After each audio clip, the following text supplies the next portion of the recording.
feet wide and 65 feet tall from the surface of the water to the highest point on the ceiling. Now the depth of the water here around the dock is about 10 to 15 feet. In the center it is 30 to 40 feet, and at the very back of its deepest section it is 65 to 70 feet. Our lake is 4.5 acres in total. Now the water itself is 98% pure and 2% mineral. And those minerals are calcium and magnesium, and it's 56 degrees all year round. It has a bluish green color, which is caused by the limestone dissolving off the walls. And it's incredibly clear. You can actually see 10 to 20 feet down at any given point. We're one of the clearest bodies of water in the world. Now the water level in here is not constant. It can rise and fall. We're part of the water table for the region. If there's heavy rain, then the water goes up. And if there's no rain, then the water goes down. Now, in the event of a flood, we will pump water out of here to keep it from getting too high. If there's a drought of any kind, then there's nothing we can do. We just have to wait for the water to come back on its own. Now, you may be wondering about the world famous rainbow trout. So the fish are not natural to the lake. I am sorry to break your heart on that. We stocked these guys down here originally in 1967 as a little bit of a science experiment. We had put them in here with one main goal: for them to leave. We wanted the trout to make their way out of here and up to the surface. That way we could figure out where the lake led, or if it led anywhere at all. So we took a bunch of trout, we tagged them, we threw them down here, and we hoped for the best. And the best never came. The experiment failed, and the fish never left. But we grew pretty attached. We liked having these guys down here, and people like to see them. So we just kept putting them down here. Now we do have to keep putting them down here. Rainbow trout are a river fish, so they require a strong current as well as a rocky bottom to reproduce and lay their eggs. They don't get that in here, so the trout cannot reproduce in this environment. Now guys, as we sail along, if you got a question, you are welcome to ask it. We do have to feed them, and you guys will get to see me feed them here in just a bit.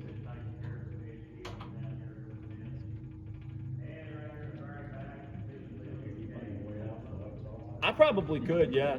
If you just pick a wall, you can make your way out. You're either going to reach the yellow tunnel, the natural entrance, or fall in a pit somewhere. But you got a pretty decent chance of getting out of here.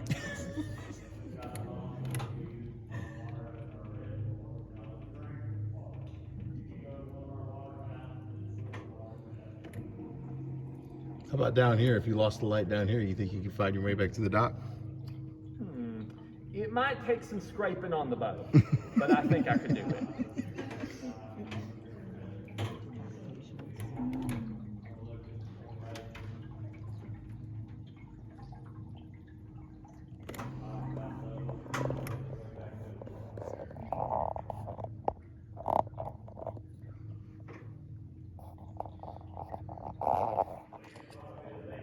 I can't see you.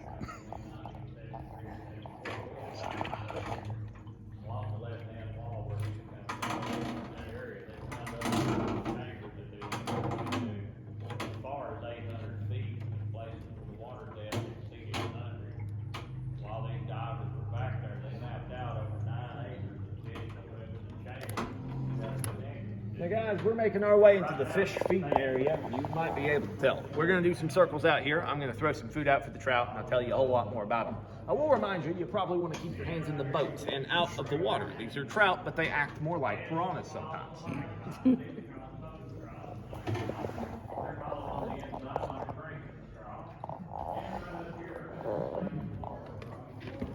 Now, since they aren't natural, we do have to feed them. They eat high-protein beef and liver pellets every boat ride, every day. It is basically dog food for fish. We call it farina trout chow. Since they eat so good, they usually get pretty big. The biggest fish we ever had was Trevor. Trevor was 16 pounds, 7 ounces, and 3 inches over 2 feet long. You might have seen Trevor on display in the lobby when you bought your tickets. Also, fun fact, Trevor was a girl. Now, there's plenty of myths about the trout. The big ones are that they're blind and that they're albino, and they're neither of those things. They have lost 20% of their eyesight, but they're not blind. They can see fine. They've also lost 70% of their color, but they're not albino either. They're just a bit more pale. Now, we have over 300 trout in here at the moment. This is a pretty new batch. They were put in here around 5 months ago. We usually restock every 3 to 5 years. That's also about how long they live, which is pretty good for a trout. Trout on the surface usually live about 2 to 3 years, so ours have a full, if not extended life, and we think that's due to a lack of stress, which is no surprise. All they do is eat all day.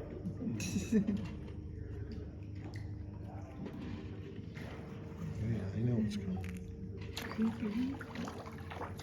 That was too funny. Well,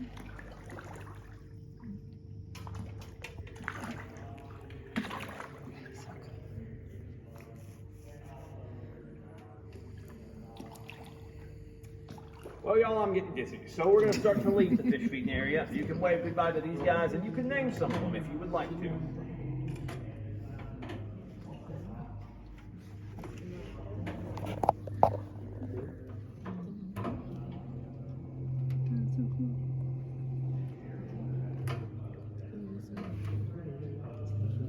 Away at the very back where I'm shining the light, that is the lake's deepest section. It's around 65 to 70 feet. We can't quite go all the way to the end because the ceiling is way too low and we would all just bump our heads and get the boat stuck.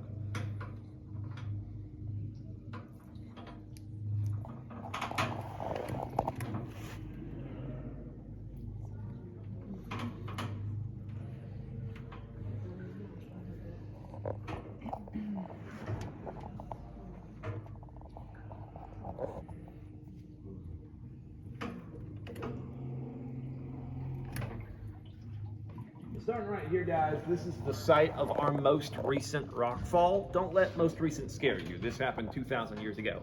We know because of some of this stuff right here. That is drapery. That's some of that cave bacon you saw at the start of the tour.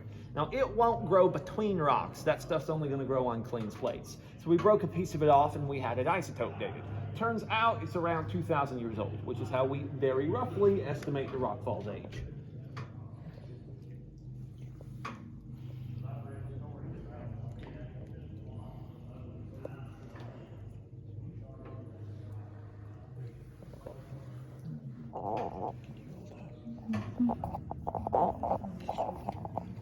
You guys may also hear or feel water dripping. That is Bessie the milking cow, and she's our most active stalactite.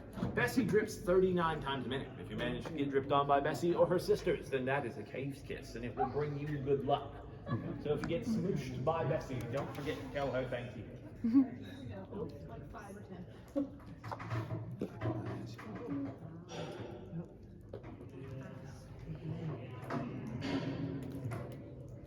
Starting up that way, you guys will also see a pretty big patch of soda straw stalactites. Those are hollow in the center.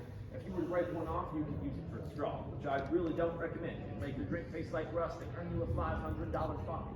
Not worth it. Now, last big thing I want to talk about, in 1974, we had our first ever divers expedition. Their goal was pretty simple, map and explore the lake, but they ended up making some big discoveries.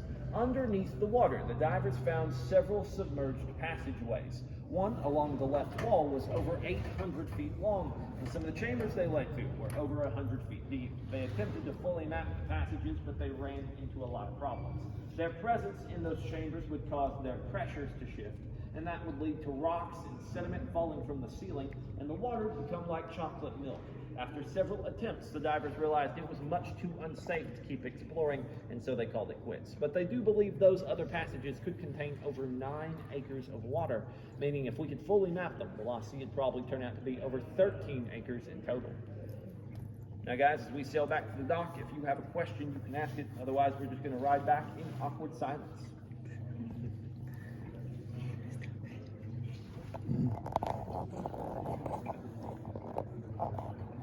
Drones have been mentioned before, but it's never came to be. At the moment, the current owners just really aren't all that interested in pursuing further exploration of the underwater passageways, and so nothing's been pursued in recent years. Maybe someday, I mean, with modern technology, I have no doubt it might be possible to make progress, but as of now, there's just a lack of interest.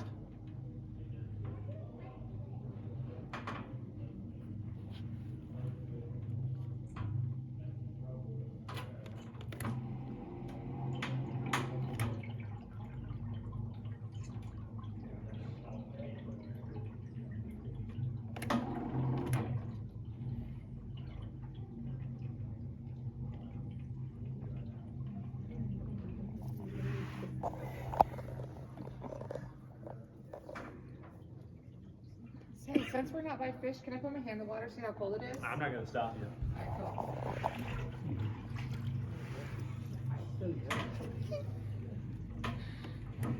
I'm just kidding. $500 fine. Let's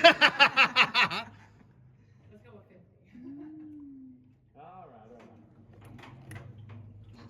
Yeah, we usually just don't recommend you touch the water for your own safety, but it's not like a rule that you break.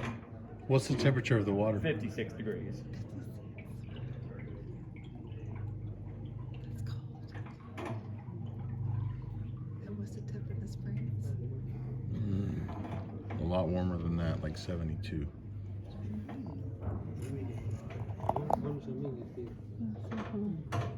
That's a big fish there. Alright guys, back up to the dock. Just keep your arms, legs, hands, feet inside the boat. We might give this other boat a bit of a love tap. Don't let it scare you. It happens all the time. It's basically a lost sea tradition.